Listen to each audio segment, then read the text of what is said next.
अशोक कुमरा जी। राधे राधे। राधे राधे महाराज जी।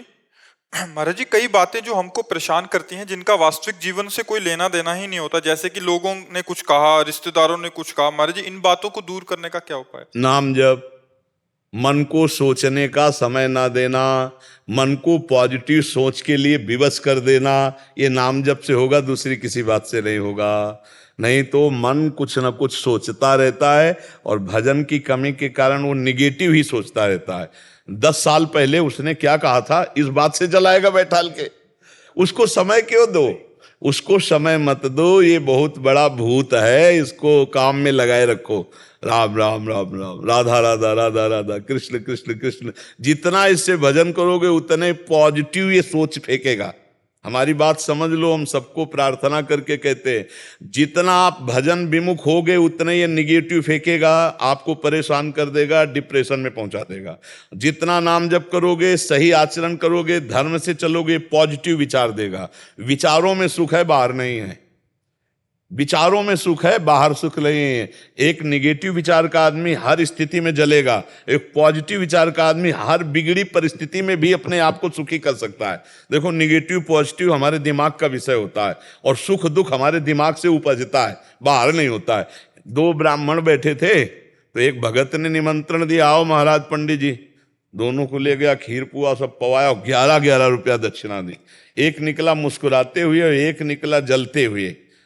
तो एक आदमी ने पूछा कि पंडित जी, आप मुस्कुरा रहे हो और आप जलन महसूस हो रही है आपके चेहरे से। तो जो मुस्कुरा रहा था उसने कहा कि यार, आज तो भोजन की भी व्यवस्था का ठिकाना नहीं था, भगवान ने भोजन भी पवाया और 11 रुपया दक्षिणा मिले। दूसरे से कहा, तुम क्यों जल रहे हो? बोले, हमने सोचा था भगत है जोरदार तो 51 रुपया तो देगा, 11 दिया तो 40 का तो घाटा हो गया ना। अब बताओ, उस जजमान का दोष क्या था? उसकी सोच है, वो निगेटिव सोच है। खीर खा के 11 रुपया पाके भी जल रहा है, और एक पॉजिटिव सोच है तो आनंदित हो रहा है। हमें लगता है अगर दिमाग सही हो जाए तो हम सुख दुख से ऊपर उठ जाएं, हम आनंद को प्राप्त हो लें। इसीलिए हमें लगता है कि नाम जप करो, खाली समय मत रहो, खूब नाम जप करो। अब तो वृद्धावस्था है, जितना अधिक जो नाम प्रिय हो, खूब नाम जप करो।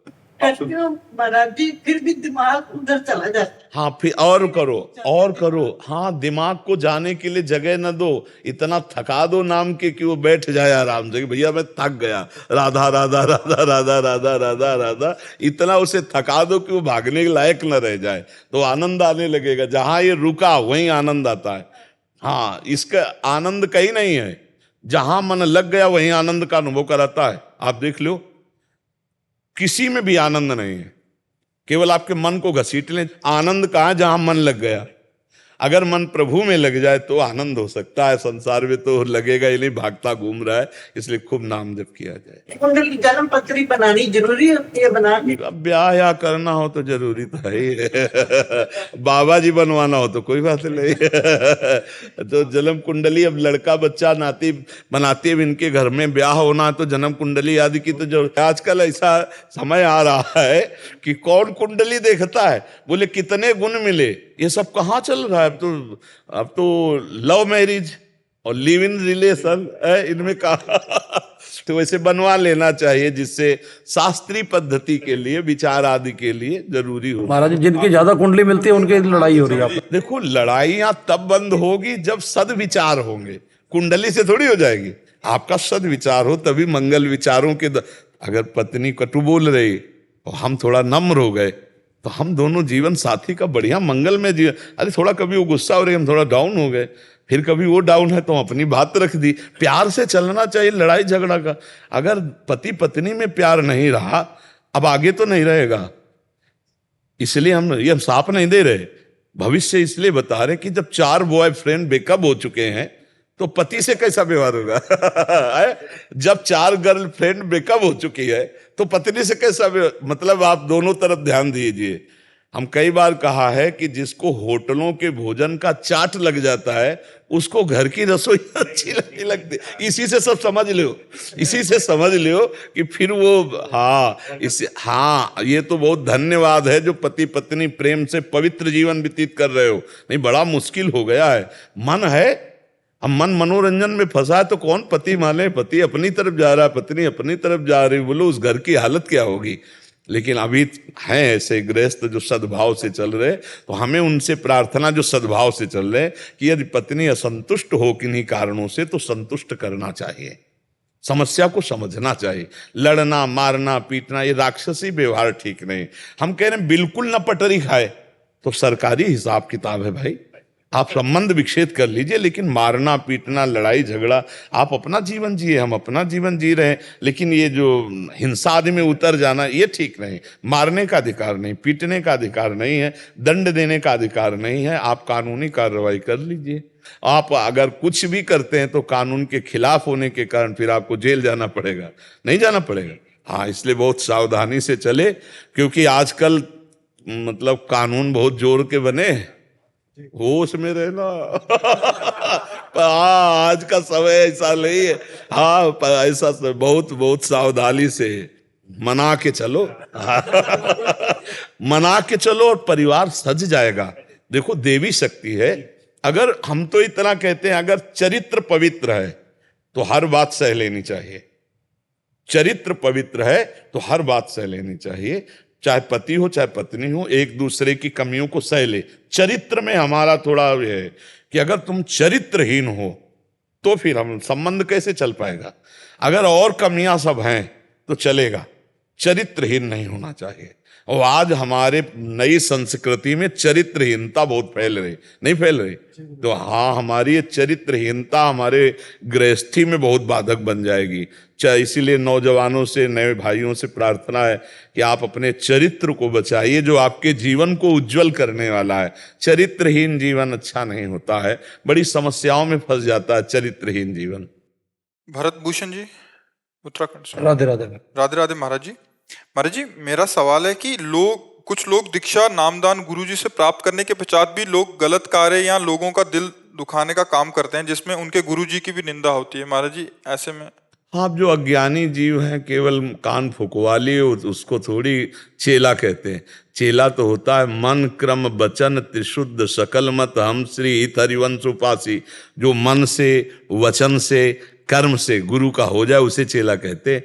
मन से वही सोचेगा जो गुरु जी ने कहा है अनुकूल, तन से वही क्रिया करेगा जिससे गुरु की निंदा न हो, वाणी से वही बोलेगा जिससे दूसरों को सुख हो, तब तो चेला। मन मिले तो चेला, नहीं तो फिर जगत का सब मेल ही है। केवल कंठी बंधवा लेने से थोड़ी चेला हो जाता है। मान लो जैसे ये कंठी नहीं बांधे, ये तिलक नहीं लगाए, और ये मन वचन कर्म से हमारी बात मान रहे, तो हमारे पक्के चेला हैं, हमारे पक्के मित्र हैं। अब हमारे कंठी तिलक बांधे हुए बात एक को नहीं मान रहा है, तो बिल्कुल हमारा त्रिकाल में हमारा नहीं है। बात समझ रेला? तो जो गुरु के महत्व को नहीं समझते, भगवान के मार्ग को नहीं जानते, और बस ऐसे ही प्रवाह में आके कंठी तिलक बंधवा लिए, वही ऐसे मनमानी करते हैं, फिर उनको लाभ नहीं मिलता है। और गुरुजनों का अपमान ऊपर से होता है कि यार कैसे तुम्हारे गुरु हैं जो तुम ऐसे आचरण कर रहे हो। संसार फिर गुरुजनों को अपशब्द बोलता है, तो उनके द्वारा जो किया हुआ ये आचरण है महत अपराध बन जाता है कि गुरुजनों का भी अपमान होता है और कंठी तिलक का भी अपमान होता है। तो हम वैसे प्रार्थना करते हैं सत्संग में कई बार कि सहसा गुरु मत बनाओ, सहसा गुरु मंत्र मत लो, जब तुम्हें ये समझ में आ जाए कि मुझे गुरु की बात पर चलना है तब गुरु बनाओ, नहीं तो सत्संग सुनो, जितना मन आवे उतना धारण करो। ऐसे कौन तुम्हें परेशान कर रहा है भाई? कल्याण तो हम आपको पक्का कह रहे हैं, राधा राधा जपोगे, रामकृष्ण हरि जपोगे, कल्याण पक्का हो जाएगा, पक्का हो जाएगा। अच्छा, गुरु बनाना होता है या गुरु स्वीकार करना होता है? बनाने में बिगड़ने वाली बात है। स्वीकृति में जैसे आपने हमारी बात सुनी और मन से स्वीकार कर लिया कि आप हमारे गुरुदेव, हमें आपकी आज्ञा के अनुसार, हो गया। कहने की भी जरूरत नहीं प्रगट में कि हम आपको गुरु मानते हैं, नहीं, वो अपने आप प्रियता हो जाएगी। आप देखना, आपके मन के अनुसार जो भावना की, जिन संत के प्रति करोगे उनकी दृष्टि आपके प्रति वही होगी जो आप भावना की हो। मैं आपका बच्चा हूं, मैं आपका शिष्य हूं, तो उनका प्यार आपको मिलेगा।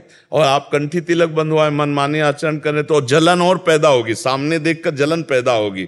जब धर्म से नहीं चलोगे तो तुम्हारे देखने से हमें संतोष नहीं होगा, जलन पैदा होगी, तो अनर्थ हो जाता है। जब हम पहले पाप कर्म करते हैं और गुरु बना लेते हैं तो उनकी कृपा से पाप से मुक्ति होने का चांस हो जाता है। लेकिन गुरु बना के जब पाप करते हैं तो रजिस्टर्ड हो जाते हैं, फिर उनको भोगना ही पड़ता है, बहुत कठोर दंड मिलता है फिर ऐसे लोगों को जानबूझ से। कई लोग सेवा करते हैं जैसे, और संगत से गलत व्यवहार करते हैं वैसे, तो उनका, और वो बहुत बड़े उनको पोस्टें मिली होती हैं कि सबकी सेवा करने की, और वही गलत व्यवहार कर रहे होते हैं कि देखो, एक होता है सेवा का दिखावा करके मान और रुपया घसीटना, दो चीजें होती हैं। हम इसीलिए दो शब्द कहे, एक तो मान प्राप्ति करना और एक रुपया घसीटना। और एक होते हैं जो वास्तविक सेवा करते हैं, वो भूल के गलत नहीं कर सकते, बात समझना। एक जो पोस्टर बैनर और दिखावा करके मान प्राप्ति करना कि हम बहुत बड़े सेवक हैं, दानी हैं दूसरों के समाज के, या फिर रुपया घसीटना, ये तो अलग चीज हो गई। लेकिन एक मन वचन कर्म से दूसरों की सेवा करता है, वो कभी गलत स्वयं नहीं कर सकता। ऐसे तो लाखों में कोई बिरले ही होंगे जो स्वयं सच्चे आचरण करके दूसरों को। तो हमको चाहिए हम अपने आप का सुधार करें, एक एक सुधार करें तो पूरी समाज का सुधार हो जाएगा। अगर हम पूरी समाज की निंदा करेंगे तो हमारा सुधार तो होगा नहीं, समाज का भी नहीं होगा। तो हमारे यहाँ का रूल है, यहाँ के सत्संग का, कि जितने लोग हम सामने बैठे हैं, हम नियम लेके गलत नहीं करेंगे, हम सुधार करें। तो आप सुधर गए, आप सुधर गए, हम सुधर गए, आप सुधर, तो थोड़ी समाज तो सुधरी ना। और हम लोग क्या करते हैं कि समाज को जैसे सुधारने की बात करें और खुद हम ना सुधरें तो फिर सुधार नहीं होगा और दोष ऊपर से आ जाएगा। क्योंकि हमारे घर में इतना कूड़ा है कि हम अपने घर में झाड़ू पोछा तो लगा नहीं पा रहे पूरा, अब हम दूसरे के घरों की क्या देखें।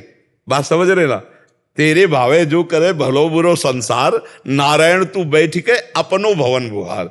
हम सब मिल करके अपने हृदय को ठीक करें तो हम भारत के एक कोने को तो झाड़ू लगा पाए।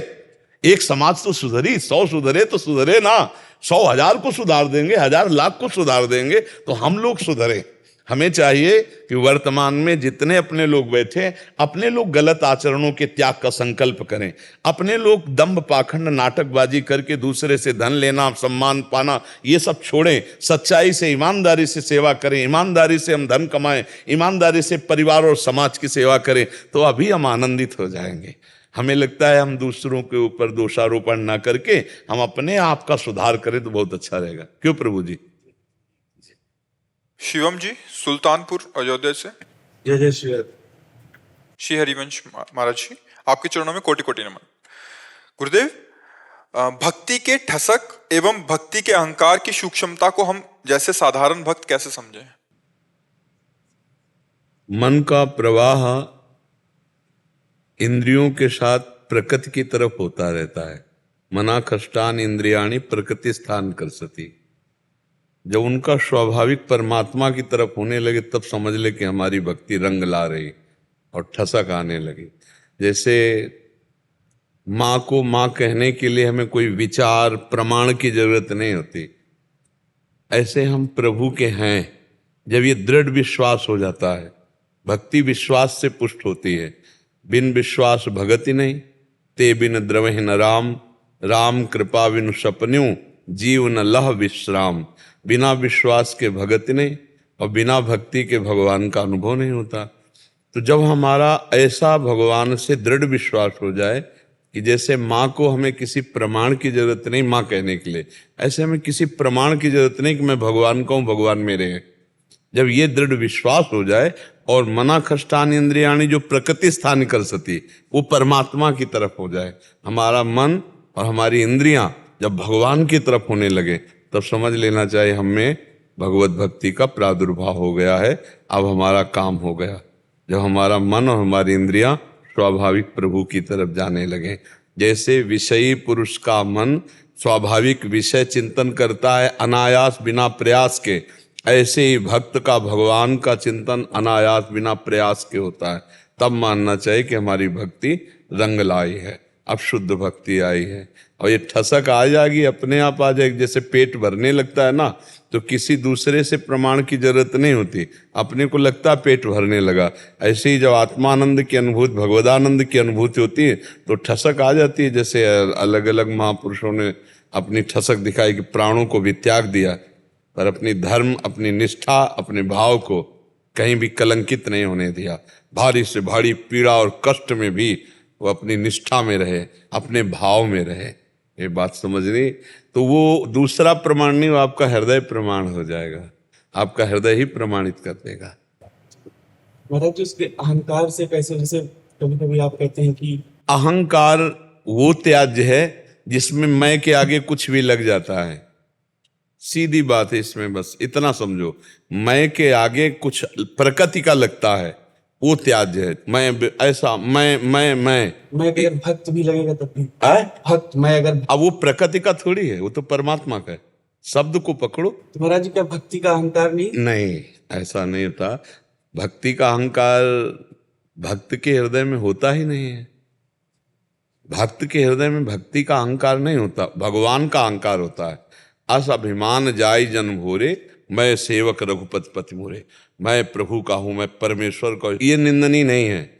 बात शब्दों को जब पकड़े तो उसमें उत्तर आ जाता है। हमने कहा प्रकृति जन्य कोई भी वस्तु, व्यक्ति, स्थान जब मैं के आगे लगता है वो अहंकार हो जाता है। कि जैसे मैं धनवान, मैं रूपवान, मैं जवान, मैं विद्वान, मैं बलवान, मैं जो भी आप, ये सब प्रकृति का है ना, और मैं भगवान का, ये अहंकार बना रहे भगवान मेरे, मैं।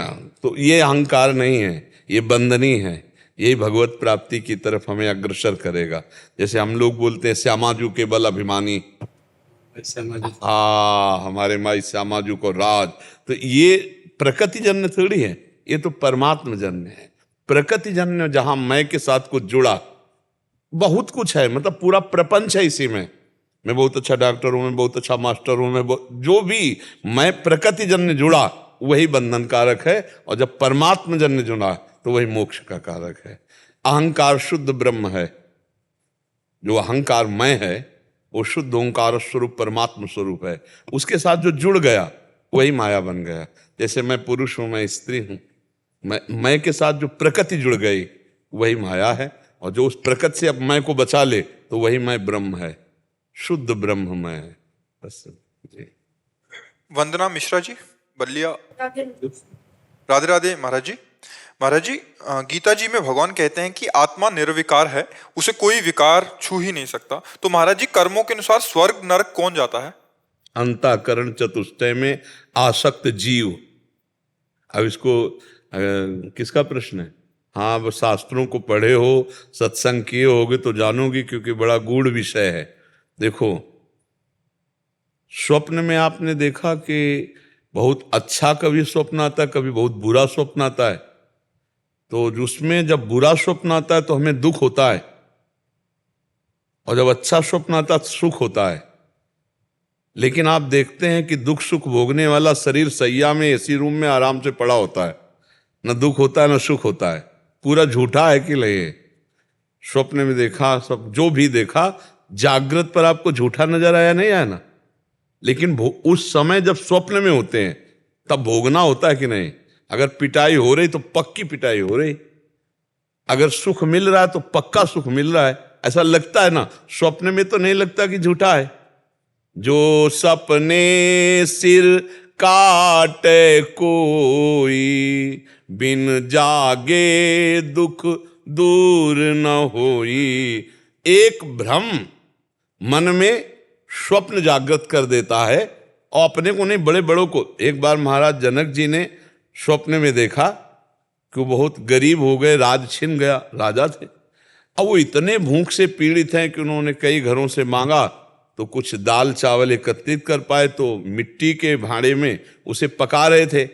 इतने में 2 सांड लड़ते हुए आए कि वो मिट्टी का पात्र टूट गया और खिचड़ी फैल गई। और वो भूखे बड़े व्याकुल हुए, उस व्याकुलता में आंख खुली तो देखा कि राजमहल की सुंदर सैया पर।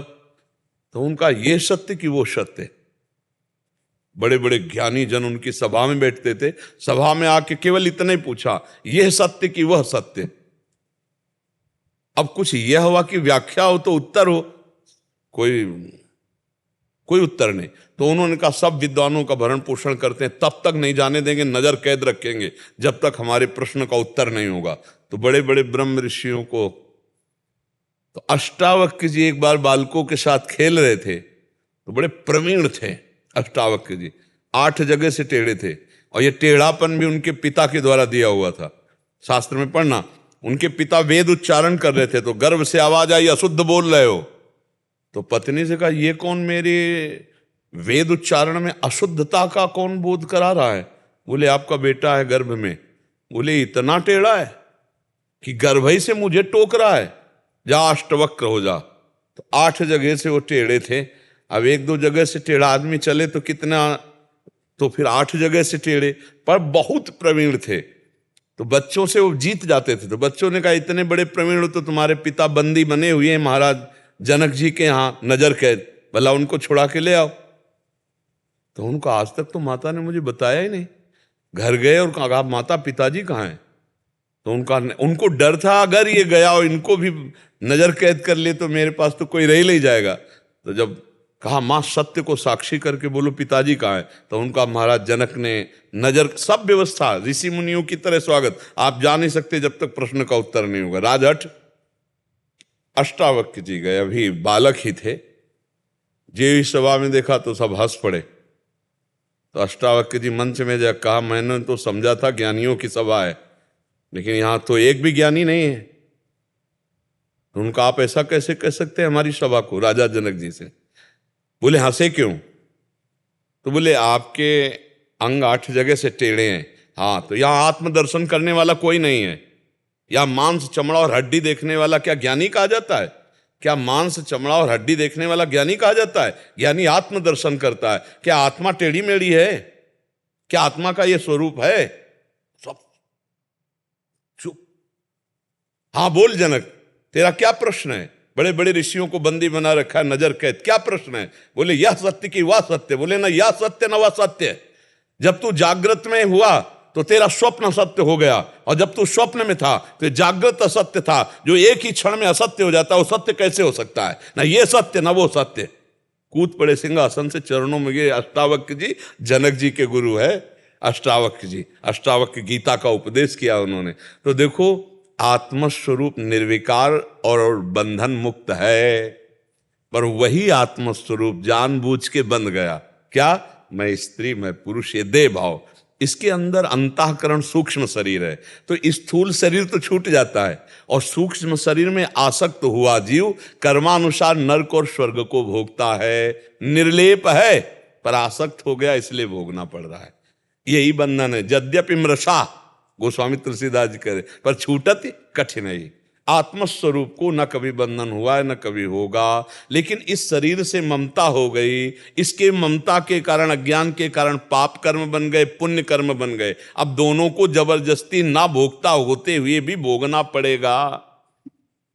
कैसे भोगना पड़ेगा? जैसे स्वप्न में स्थूल शरीर सैया में पड़ा है, पर हमने बुरा स्वप्न देखा, पिटाई हो रही, तो चीख पड़ते हैं लोग, वो ऐसे ही डंडा पड़ता है।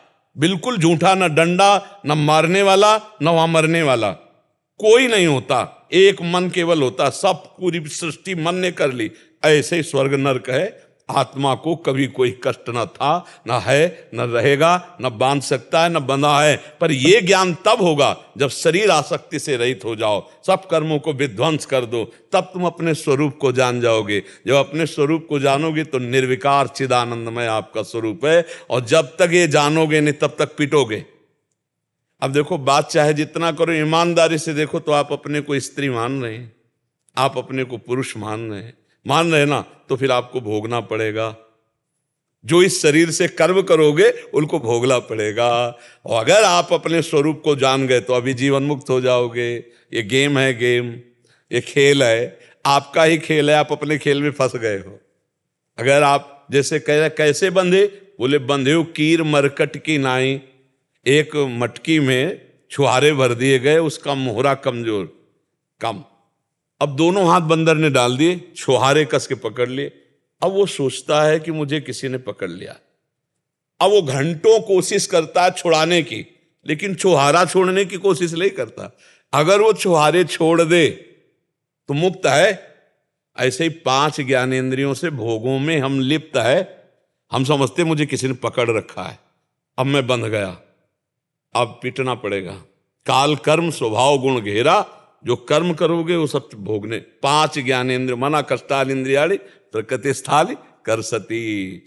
बंदे कीर मरकट की नहीं। तोता को जब पकड़ने वाले तो रस्सी ऐसे डाल दिए, उस पर दाना चिपका दिए गोंद से, और एक पोला जो पंखा ऐसे घुमाया जाता है ना, एक हाथ का पंखा देखा है, उसमें एक पोला डालते हैं तो वो पूरा राउंड मारता है, उस पोले को डाल दिया। तो जो ही तोता ऐसे बैठा दाना चुगने के लिए, तो पोला घूम गया, क्योंकि घूमता है वजन पड़ते। अब वो कस के पकड़ लिया कि अगर छोड़ दिया तो मर जाऊंगा, और अगर छोड़ दे तो उड़ जाए।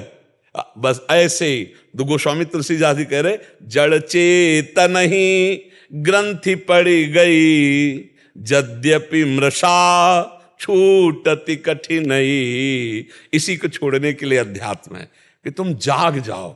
जैसे कोई स्वप्न में देख रहा है कि मैं समुद्र में डूब रहा हूं, अब बोलो क्या उपाय है? आसपास सैकड़ों तैराक जमा कर दो, नाव ले आओ, तो क्या वो जो स्वप्न में डूब रहा है उसे आप बचा सकते हो क्या? उसका एक उपाय, उसे जगा दो।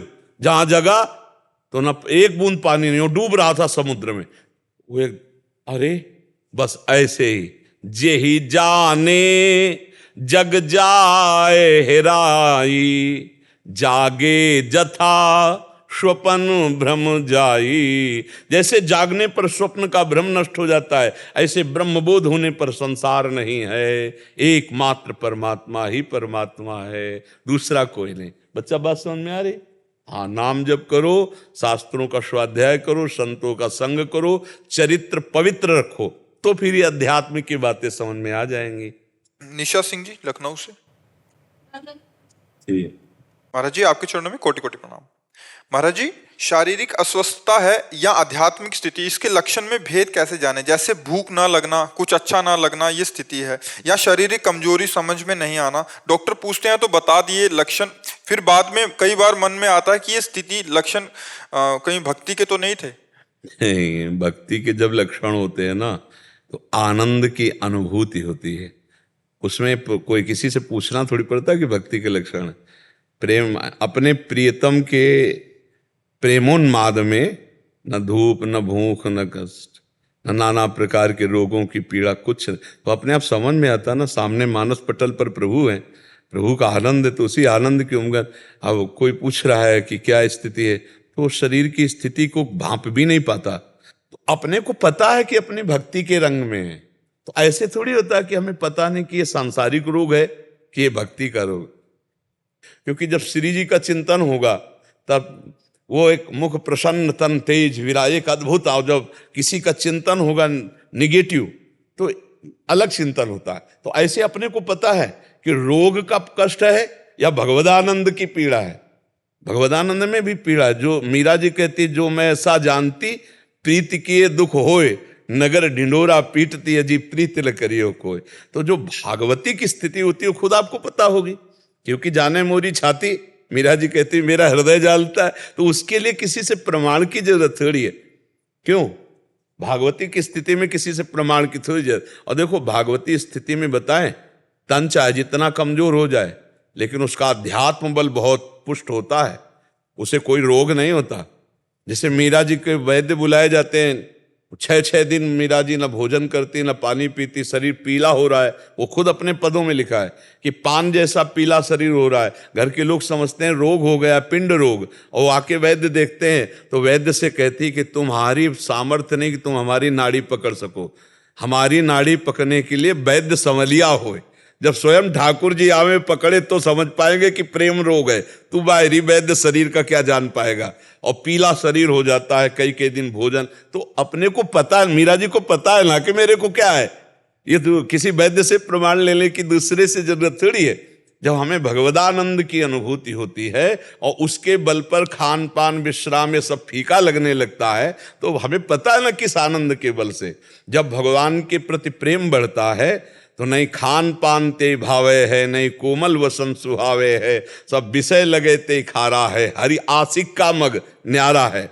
जो हरि से प्यार करते हैं वो अलग होते हैं, उनके लिए प्राण देह भोग सामग्री लोक लोकांतर कोई मात्र नहीं रखता है। तो ये बात अपने को देखते रहना है कि शरीर अस्वस्थता है या भगवद स्थिति है, वो अपने हो, दूसरा प्रमाण थोड़ी। आज तक कोई थर्मामीटर बना है क्या? ऐसा प्रकृति में वैज्ञानिक ने कोई थर्मामीटर बनाया कि ये देखो प्राकृतिक दुख है, ये भगवदानंद है? आज तक कोई नहीं बना सका, क्योंकि भगवदानंद अनुभूति का विषय है, किसी यंत्र से प्रमाणित नहीं किया जा सकता। मन को आज तक कोई एक्सरा पकड़ पाया है?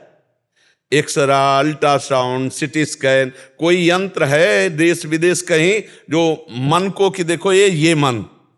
ऐसा नहीं। स्थूल शरीर के ढांचे को आप जान सकते हो, सूक्ष्म शरीर को अध्यात्म के द्वारा। जहां से विज्ञान खत्म होता है वहां से अध्यात्म प्रारंभ होता है। एक वो आए थे अपने भारत के बड़े वैज्ञानिक, इसरो से साइंटिस्ट। हाँ, तब उन्होंने कहा था कि हम भी एक संत हैं। उनका हम भी एक संत हैं जो रात दिन एकाग्र होकर सर्च करते हैं, पर हमारी पढ़ाई जहाँ से खत्म होती है वहाँ से आपकी शुरू होती है।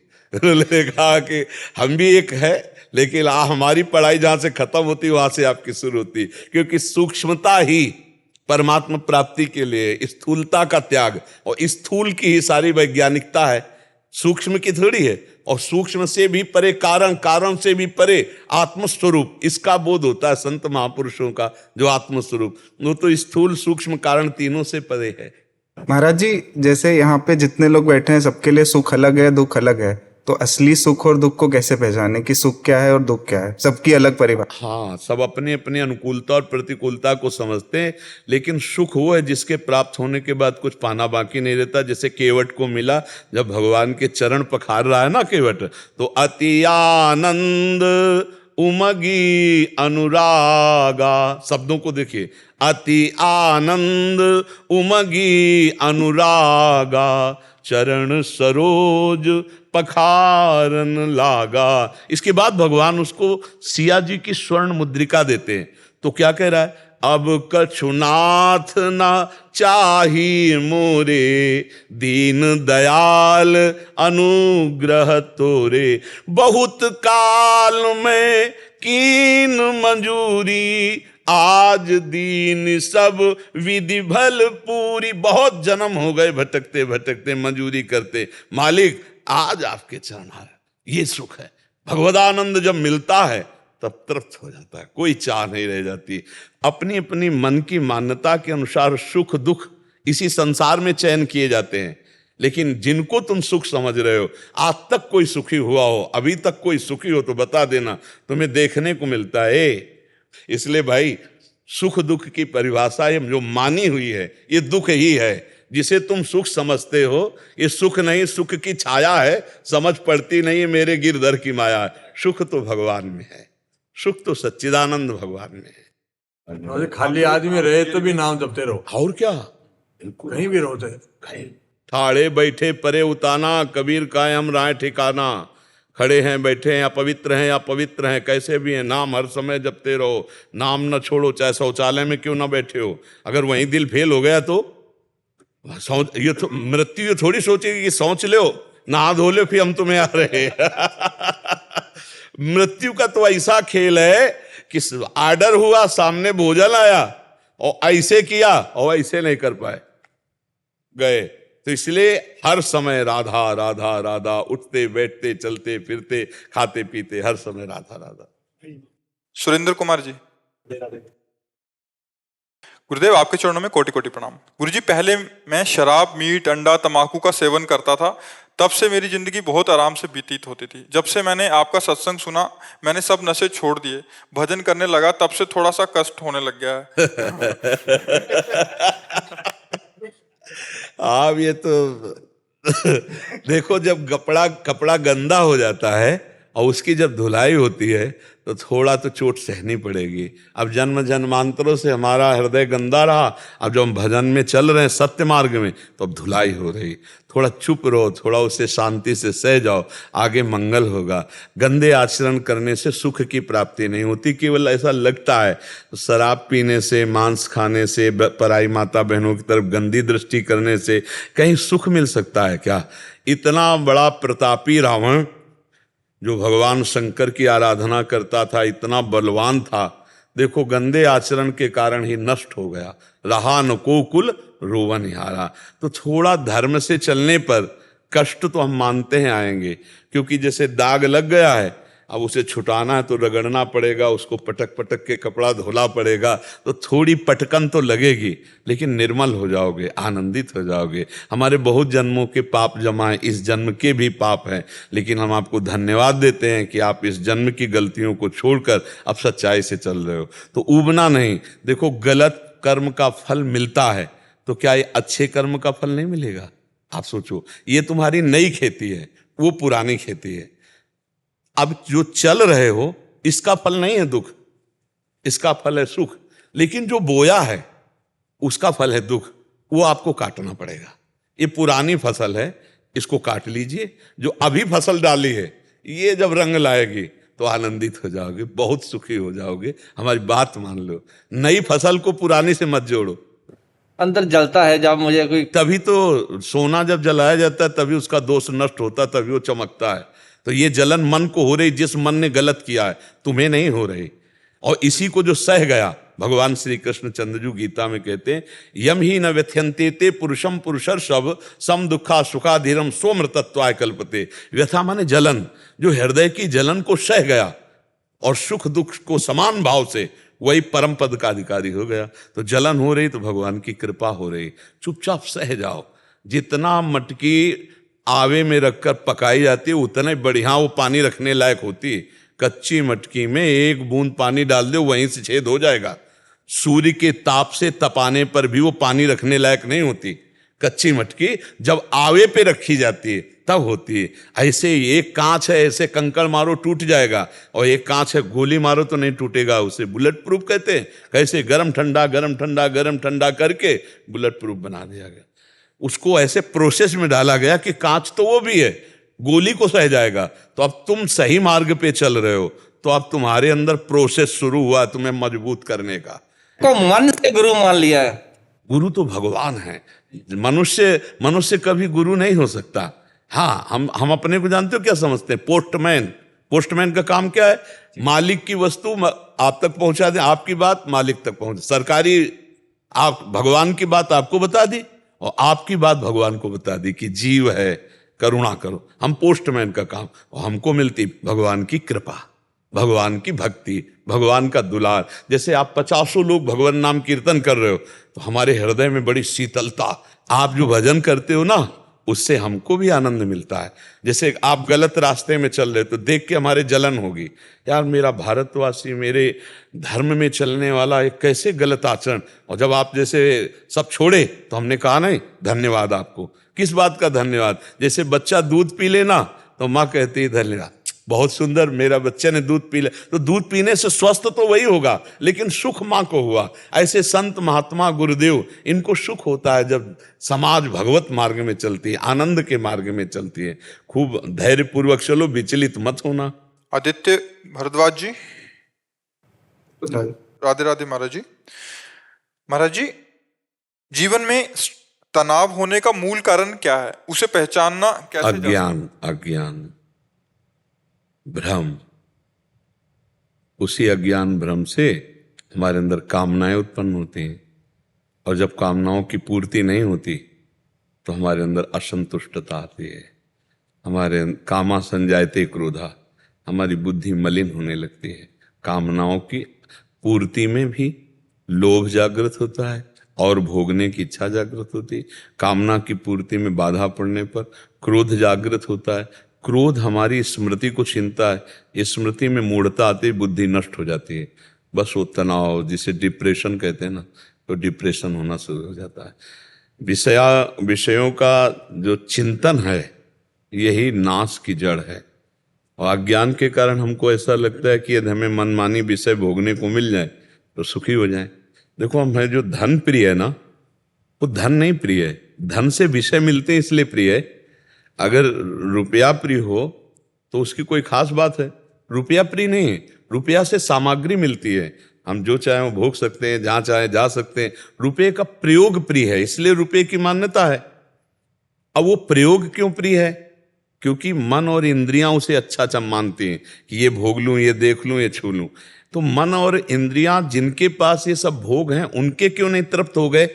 मान लो अपने पास तो है नहीं, लेकिन वो चीज किसी के पास है, वो क्यों नहीं तृप्त हो गया? तो इसका मतलब है कि हमको ड्रामे में फंसाया गया, अज्ञान में फंसाया जा रहा है। बार बार भोगो, बार बार देखो। इस संसार का सबसे बड़ा सुख कहाँ निहित किया गया है? निहित माने स्थापित किया गया है। आप दिमाग में अपने ढूंढो, दिमाग में ढूंढ के जब आओगे तो इंद्रिय भोग केवल सबसे बड़ा सुख है। आप देख लो, सब अपने दिमाग में देखो। मैं पढ़ लिख करके अच्छा नौकरी करूं या व्यापार करूं, खूब धन कमाऊं, धन कमाकर मकान बनाऊं और सुंदर ब्याह करूं, खूब खाने पीने की सामग्री हो, बढ़िया हमारे पास मित्र हो जो हमारी अर्धांगिनी हो, मन मानी जो मैं चाहूं वैसा भोगूं। लेकिन ये सब है किसी के पास जैसा तुम सोच रहे हो, इससे भी अच्छा है किसी के पास, लेकिन वो भी तृप्त नहीं है। विडंबना है कि जिस शरीर को देखकर तुम चाहते हो ऐसा हो तो मैं सुखी हो जाऊं, उसी को कोई भोग रहा है और वो उधर से निरपेक्ष, वो किसी तीसरे की तरफ देख रहा है, और वो तीसरा जिसके ऊपर वो चौथे की तरफ देख रहा है। ये है क्या? बड़ा सूक्ष्म विषय है। अगर इसको देखा जाए तो ये है क्या? बोले अज्ञान। ये सबका मूल जड़ अज्ञान है, जिसमें हम फंस रहे हैं, जिसमें हमारे को अब निकलना होगा। वो निकलने के लिए अध्यात्म है, अध्यात्म ही निकाल सकता है, अन्यथा बहुत बुरी तरह से अपने लोग दलदल में फंस गए। दलदल में नहीं, मन डरता है। अगर छोड़ने की बात सोच लो तो मन भयभीत हो जाता है, ऐसा लगता है फिर संसार में रह क्या गया। आप देखो, हम लोग जो बात जानते हैं वो तुम्हारे मन से मन मिला के जानते हैं। जैसे थोड़ी देर के लिए हमने आपसे मन मिला दिया, अब आपके मन में जो चल रहा है वो हमारे, तो तुम्हें लगेगा ये तो मेरे मन की बात बता रहे, वो सारी सृष्टि के मन की बात है। अगर आपसे कहा जाए कि ये झूठा है, आप इसे छोड़ दो, तो छोड़ने की बात सोचने मात्र से लगता फिर तो हम मर गए, जीवन है किस काम का। इसी में पूरा जीवन निकल जाता है और उसे विश्राम नहीं मिल पाता है। हम कह रहे हैं भोगो, लेकिन धर्म पूर्वक भोगो। धर्म उसे एक सीमा में बांध दिया गया है। धर्म एक सीमा में बांध देता है, तुम्हें ये खाना है, तुम्हें ये पीना है, तुम्हारी पत्नी है, तुम्हारा ऐसा, तुम्हारा, बस इस सीमा में रहो, नाम जप करो और धर्म को भोगो तो निकल जाओगे, फंसोगे नहीं। लेकिन आप गौर से देखिए, ईमानदारी से, वृंदावन की भूमि में बैठे हो, क्या मन सीमा में राजी है? ईमानदारी से देख लीजिए, मन को नवम नवम चाहिए भाई, नवम नवम। और ये इसीलिए पाप कर बैठता है, चाहे जितना पैसा लगे, नवम नवम। आप हमारी बात को अंदर से समझ लीजिए। अब इसी अज्ञान की धरा से हमारी दुर्गति होती चली गई।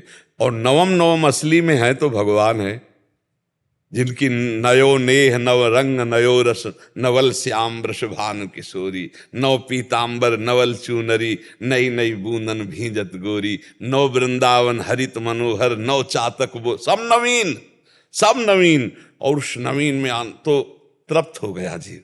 मन विश्राम बिना भगवान के नहीं मिलेगा। इसलिए हम सबसे प्रार्थना करते हैं कि थोड़ी हमारी बात मान करके पहले गंदे दृश्य देखना बंद करो, गंदी बातें बोलना बंद करो, गंदी क्रियाएं करना बंद करो, तब तुम्हारे गंदे विचार छूट जाएंगे। और गंदे विचार छूटे, पॉजिटिव हुए कि हर परिस्थिति में आप आनंदित रहोगे। परिस्थिति हमें दुख नहीं दे सकती यदि हमारे विचार सही हैं। जिसे सुख चाहिए उसे कष्ट होता है, और जो सुख में स्थित है उसको कष्ट क्या पहुंचाए। थोड़ी सी दवा इतनी सुन्न वाली कष्ट को नहीं होने देती, और चित्त भगवान में जोड़ दो कष्ट होगा। बड़े से बड़े कष्ट को हंस के सहा जाता है। तो बच्चा डिप्रेशन क्यों, दिमाग में भार क्यों? क्योंकि वो अहंकारी अज्ञानी जीव भगवान से परिचय नहीं प्राप्त किया, अध्यात्म को नहीं जाना, इसलिए दुखी हो रहे। नहीं बोलो चिंतन की क्या परेशानी है, तुम्हारा दिमाग स्वस्थ हो, शरीर अस्वस्थ हो तो कोई फर्क नहीं। भगवान का भरोसा, अध्यात्म बल जब तक जागृत नहीं होगा तब तक विश्राम नहीं मिलना किसी को। क्यों चिंता करते हो? अगर आप चिंतन करने लगो, नाम जप करने लगो, सत्शास्त्रों का स्वाध्याय करो, माता पिता बड़े बूढ़ों की सेवा करो, समाज को सुख पहुंचाओ, अभी आप प्रसन्न होने लगोगे। अब इतना सोच सोच कर अपने सुख के विषय में, हम आज सत्संग में कहते सबसे ज्यादा जीव परेशान है ओवर थिंकिंग। परेशानी सबसे ज्यादा है, सामने भोजन रखा है, खाकर उसका आनंद नहीं ले रहा, परसों क्या होगा, कल क्या होगा, आज जो अभी इसका स्वाद तो ले, इसका तो वो तो गया है, वो तो परसों के लिए वो परेशान है, ओवर थिंकिंग में परेशान है। हम कह रहे हैं जिसने आज संवारा है वो कल भी संवारेगा, वो परसों, पर उससे तुम्हारा अपनापन नहीं, परिचय नहीं, इसीलिए तुम परेशान हो रहे हो। राधा राधा राधा राधा राधा राधा राधा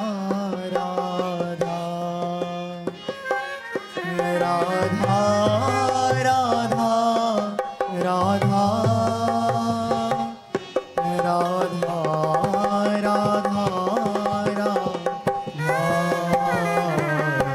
राधा राधा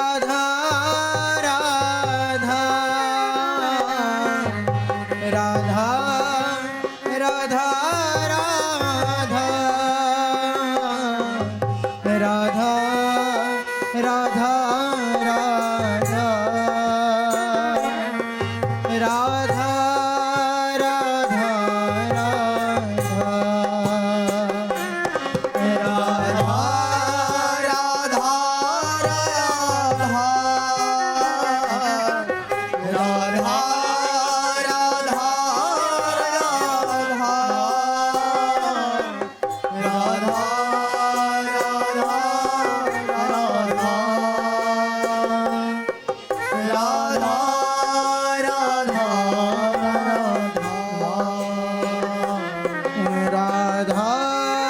राधा राधा राधा राधा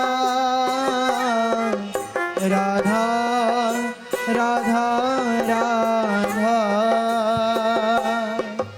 राधा